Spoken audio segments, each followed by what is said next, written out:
ഈശോ മിശിഹായ്ക്ക് സ്തുതിയായിരിക്കട്ടെ. കുഞ്ഞുമക്കളെ, എല്ലാവർക്കും സുഖമാണോ?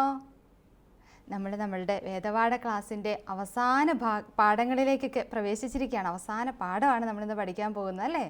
അപ്പോൾ കഴിഞ്ഞ കുറേ നാളുകളിൽ നമ്മൾ ഈശോയെക്കുറിച്ച് ഒത്തിരി നല്ല കാര്യങ്ങൾ പഠിച്ചു. കഴിഞ്ഞ ക്ലാസ്സിൽ നമ്മൾ എന്താ പഠിച്ചത്? സിസ്റ്റർ നിങ്ങൾക്ക് എന്താ പറഞ്ഞു തന്നത്? ഈശോ നമുക്ക് വേണ്ടി കുരിശിൽ മരിച്ചതും നമുക്ക് വേണ്ടി ഒത്തിരി സഹിച്ചതുമായ കാര്യങ്ങളൊക്കെയാണ് നമ്മൾ കഴിഞ്ഞ ക്ലാസ്സിൽ കേട്ടതല്ലേ? നമുക്ക് സങ്കടമായില്ലേ നമുക്ക് വേണ്ടി ഈശോ ഒത്തിരി സഹിച്ചെന്നൊക്കെ കേട്ടപ്പം? ഈശോ കുരിശിൽ മരിച്ചതൊക്കെ കേട്ടപ്പം സങ്കടം വന്നില്ലേ? പക്ഷേ ഇന്ന് നമ്മൾ ഒത്തിരി സന്തോഷം വരുന്നൊരു കാര്യമാണ് കേൾക്കാൻ പോകുന്നത്. അതെന്താണെന്ന് കേൾക്കുന്നതിന് മുന്നേ നമുക്കൊന്ന് പ്രാർത്ഥിക്കണ്ടേ? അപ്പം എല്ലാ മക്കളും ഒന്ന് എഴുന്നേറ്റ് നിന്നേ. കൈകൾ കൂപ്പിപ്പിടിച്ച് കണ്ണടച്ച് മനസ്സിൽ നമുക്ക് വേണ്ടി മരിച്ച നമ്മളെ ഒത്തിരി സ്നേഹിക്കുന്ന ഈശോയെ ഓർത്ത് നമുക്ക് പ്രാർത്ഥിക്കാം അല്ലേ? അപ്പം എല്ലാവരും ഒരുമിച്ച് സിസ്റ്റർ പ്രാർത്ഥിക്കുമ്പം കൂടെ മനസ്സിൽ പ്രാർത്ഥിക്കണം കേട്ടോ. കർത്താവായ ഈശോയെ, ഞങ്ങളെ ഒത്തിരി സ്നേഹിക്കുന്ന ഈശോയെ, അങ്ങ് ഞങ്ങൾക്ക് വേണ്ടി മരിച്ച് ഞങ്ങളെ രക്ഷിച്ചതോർത്ത് ഞങ്ങൾ നന്ദി പറയുന്നു.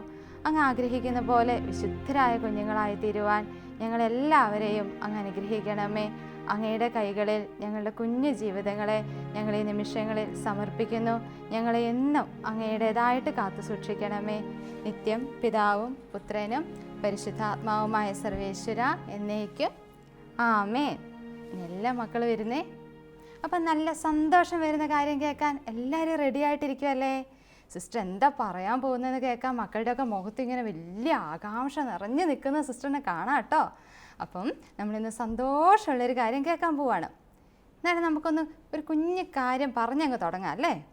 ഈശോ കുരിശിൽ മരിച്ചു എന്നൊക്കെയല്ലേ നമ്മൾ കഴിഞ്ഞ ക്ലാസ്സിൽ കേട്ടെ? ഈശോ കുരിശിൽ മരിച്ചു കഴിഞ്ഞപ്പം പിന്നെ എന്താ സംഭവിച്ചേ? അരിമത്യാക്കാരനായ യൗസേപ്പും യഹൂദ പ്രമാണിയായിരുന്ന നിക്കോദേമോസും കൂടി ഈശോയുടെ ശരീരം ഒരു കല്ലറയിൽ സംസ്കരിച്ചു. ആരാ സംസ്കരിക്കാൻ മുന്നിട്ട് നിന്നത്? രണ്ട് പേരുടെ പേരാ സിസ്റ്റർ പറഞ്ഞല്ലേ? ആരൊക്കെയായിരുന്നു? അരിമത്യാക്കാരൻ യൗസേപ്പും പിന്നെ ആരാ? യഹൂദ പ്രമാണിയായിരുന്ന നിക്കോദേമോസും. അവർ ഈശോയുടെ ശരീരം കൊണ്ടുപോയി കല്ലറയിൽ സംസ്കരിച്ചു. പിറ്റേ ദിവസം സാബത്തായിരുന്നു. അപ്പോൾ അവരാരും പുറത്തൊന്നും ഇറങ്ങാതെ പ്രാർത്ഥനയിൽ കഴിച്ചുകൂട്ടി. എന്നാൽ അവരൊക്കെ ഇങ്ങനെ സങ്കടപ്പെട്ടിരിക്കുമായിരുന്നു.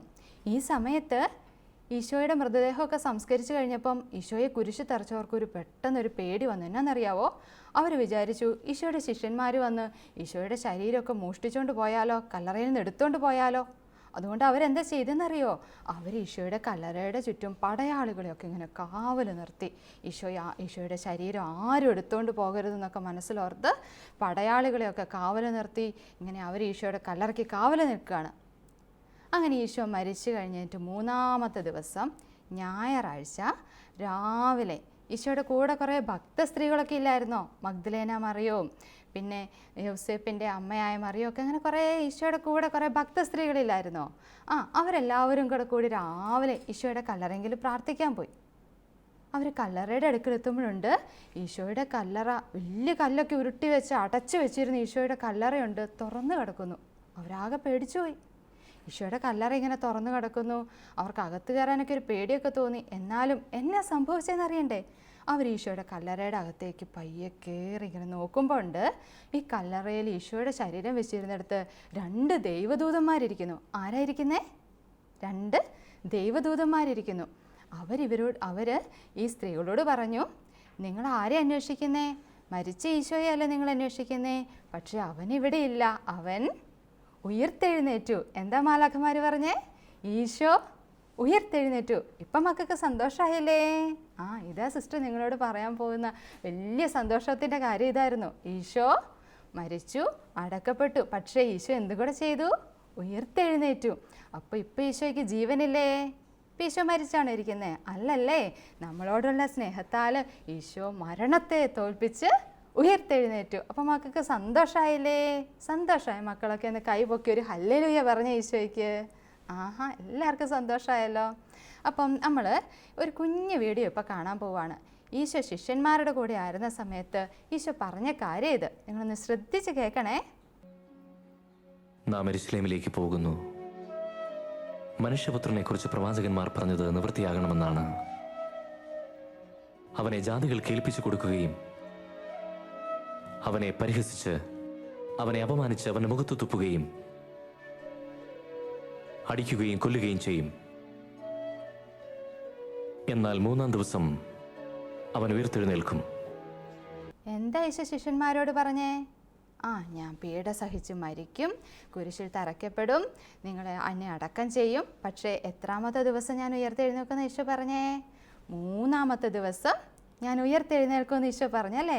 നമ്മൾ കണ്ടില്ലേ ഇപ്പോൾ അതുപോലെ തന്നെ സംഭവിച്ചു. ഈശോ കുരിശിൽ തറയ്ക്കപ്പെട്ട് മരിച്ചടക്കപ്പെട്ട് 3-ാമത്തെ ദിവസം ഈശോ ഉയർത്തെഴുന്നേറ്റു.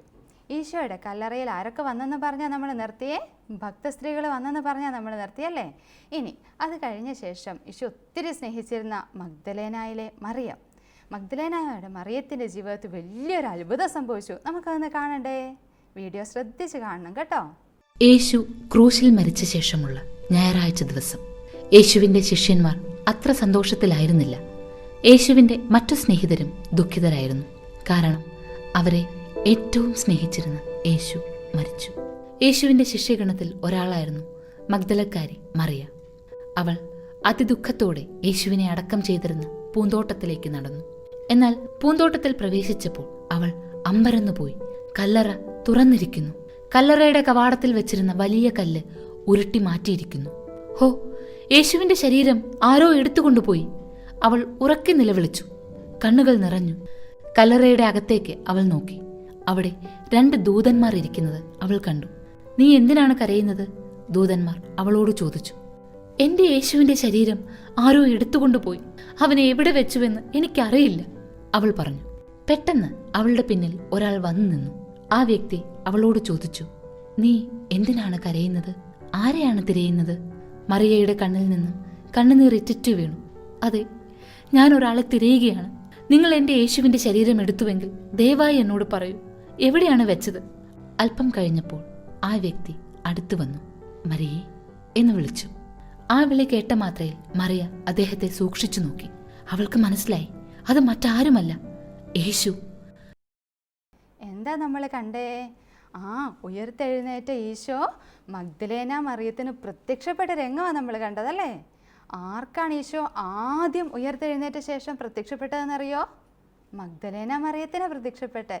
ഈശോയെ മഗ്ദലേന മറിയത്തിന് വലിയ ഇഷ്ടമായിരുന്നു. ഈശോയോട് ഭയങ്കര സ്നേഹമായിരുന്നു. അപ്പം ഈശോയെ ഒത്തിരി സ്നേഹിച്ച മഗ്ദലേന മറിയത്തിന് ഈശോ നൽകിയൊരു വലിയ സമ്മാനമാണ്. ഉയർത്തെഴുന്നേറ്റ ശേഷം ഈശോ ആദ്യം ആർക്ക് പ്രത്യക്ഷപ്പെട്ടു? മഗ്ദലേന മറിയത്തിന് പ്രത്യക്ഷപ്പെട്ടു. പിന്നെ ആർക്കൊക്കെ ഈശോ പ്രത്യക്ഷപ്പെട്ടു? ഈശോ ശിഷ്യന്മാർക്ക് പ്രത്യക്ഷപ്പെട്ടു. എല്ലാവരുടെയും അടുക്കൽ ഈശോ ചെന്ന് ഈശോ ജീവിക്കുന്നവനാണെന്ന് കാണിച്ചു കൊടുത്തു.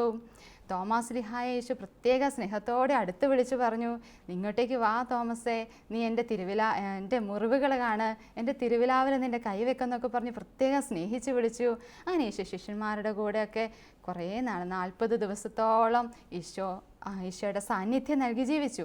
അപ്പോൾ ഉത്ഥിതനായ ഈശോ ശിഷ്യന്മാരുടെ അടുത്ത് ചെന്നപ്പോഴൊക്കെ അവരോട് പറഞ്ഞൊരു കാര്യമുണ്ട്. എന്താണെന്നറിയോ? ഈശോ ഓരോ പ്രാവശ്യം ഉത്ഥിതനായ ഈശോ പ്രത്യക്ഷപ്പെട്ടപ്പോഴും ഈശോ ശിഷ്യന്മാരോട് പറഞ്ഞു, നിങ്ങൾക്ക് സമാധാനം. എന്താ ഈശോ പറഞ്ഞേ? ഒന്നുറക്കെ പറഞ്ഞേ, നിങ്ങൾക്ക് സമാധാനം. അപ്പോൾ ഉത്ഥിതനായ ഈശോ നമുക്ക് സമാധാനമാണ് വാഗ്ദാനം ചെയ്യുന്നത്. നമ്മളൊക്കെ ഉത്ഥിതൻ്റെ കൂട്ടുകാരല്ലേ? ഉത്ഥിതനായ ഈശോയുടെ കുഞ്ഞുമക്കളല്ലേ? അപ്പം നമ്മളും ഉത്ഥിതനായ ഈശോ നൽകിയ സമാധാനം നമ്മുടെ കൂട്ടുകാർക്കും നമ്മുടെ വീട്ടുകാർക്കും നമ്മുടെ നാട്ടുകാർക്കും ഒക്കെ കൊടുക്കണ്ടേ? വേണ്ടേ? നമ്മൾ ചെല്ലുന്നിടത്തൊക്കെ അയ്യോ ആ കൊച്ചു വന്നപ്പോൾ ഇവിടെ ആകെപ്പാടെ അലമ്പ, വഴക്ക, ആകെ ബഹളമാണ്, അങ്ങനെയൊക്കെയാണ് പറയണ്ടേ? അല്ലല്ലേ? ദേ ആ കുഞ്ഞ് വന്നപ്പോൾ എന്ത് സമാധാനം ഇവിടെ, എന്ത് സന്തോഷമാണ് ഇവിടെ, ആ കുഞ്ഞ് വരുന്ന ഞങ്ങൾക്കൊക്കെ ഒത്തിരി ഇഷ്ടമാണ്, അങ്ങനെയൊക്കെയല്ലേ നമ്മളെക്കുറിച്ച് എല്ലാവരും പറയണ്ടേ? അല്ലേ? ഉത്ഥിതൻ്റെ കൂട്ടുകാർ എന്താ നൽകേണ്ടത്? സമാധാനം. ഒന്ന് ഉറക്കെ പറഞ്ഞേ, എന്താ ഉത്ഥിതനായ ഈശോയുടെ കുഞ്ഞുമക്കൾ എല്ലാവർക്കും കൊടുക്കേണ്ടത്? എന്താ കൊടുക്കേണ്ടത്? സമാധാനം അല്ലേ? എന്നാൽ നമ്മുടെ അടുത്തിരിക്കുന്ന നമ്മുടെ പ്രിയപ്പെട്ട സഹോദരങ്ങൾക്ക് ഒരു കുഞ്ഞ് സമാധാനം കൊടുക്കാൻ നിങ്ങൾക്കിപ്പോൾ ആഗ്രഹമില്ലേ? പക്ഷെ നമ്മുടെ അടുത്താരും ചിലപ്പോൾ ഇപ്പോൾ കാണുമല്ലോ. ചിലപ്പോൾ നമ്മുടെ പപ്പ കാണും, മമ്മി കാണും, എന്നാലും കൂട്ടുകാരൊന്നും കാണുമല്ലോ അല്ലേ? ഒരു കാര്യം ചെയ്യാവോ? കണ്ണൊന്ന് അടച്ചു പിടിച്ച് എല്ലാവരും, എന്നിട്ട് മനസ്സിൽ നമ്മുടെ കൂട്ടുകാരൊക്കെ നമ്മുടെ അടുത്തിരിപ്പുണ്ടെന്ന് ഓർക്കണം. ഓർക്കാവോ?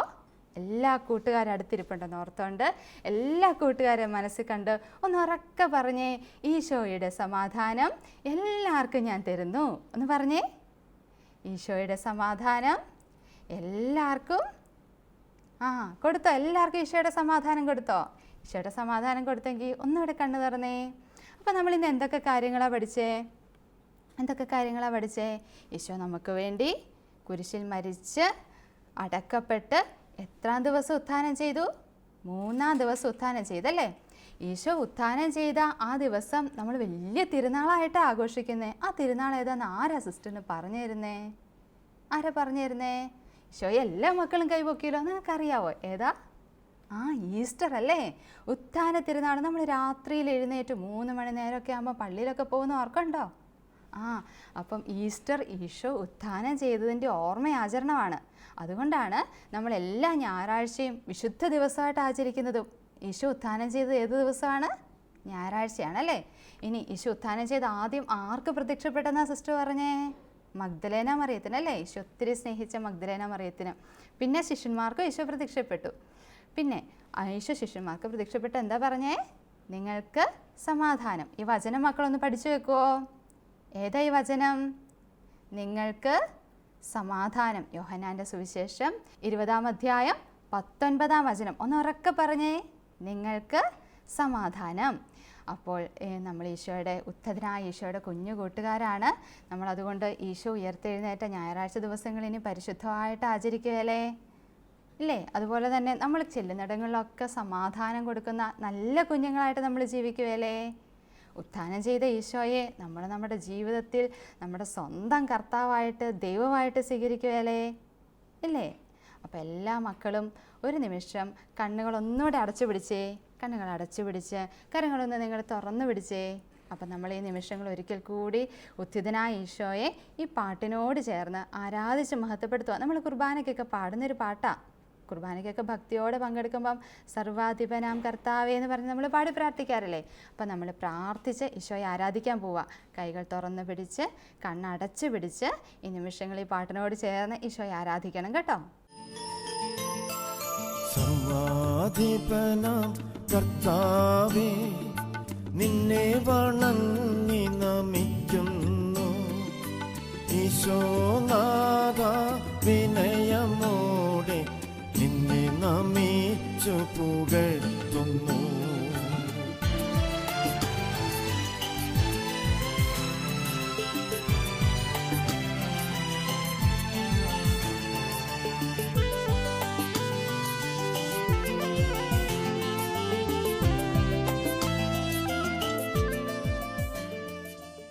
നന്നായിട്ട് പ്രാർത്ഥിച്ചോ മക്കള്?